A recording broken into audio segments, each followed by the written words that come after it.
यह है अबरहा का लश्कर जो काबा पर अटैक करने आया था।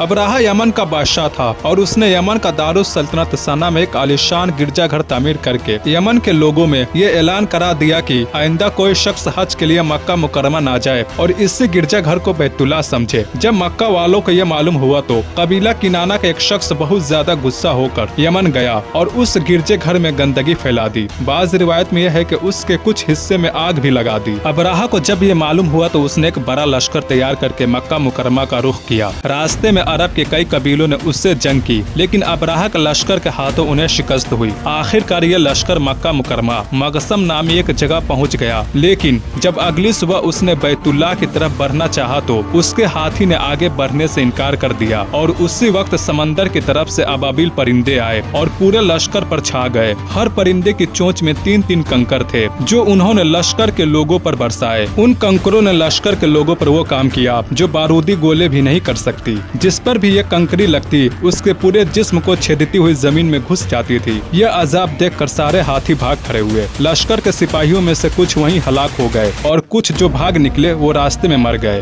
और अबरहा के जिस्म में ऐसा जहर सरायत कर गया कि उसका एक एक जोर गल सर कर गिरने लगा। उसी हालत में उसे यमन लाया गया और वहाँ उसका सारा बदन खत्म हो गया और उसकी मौत सबसे ज्यादा इबरतनाक हुई।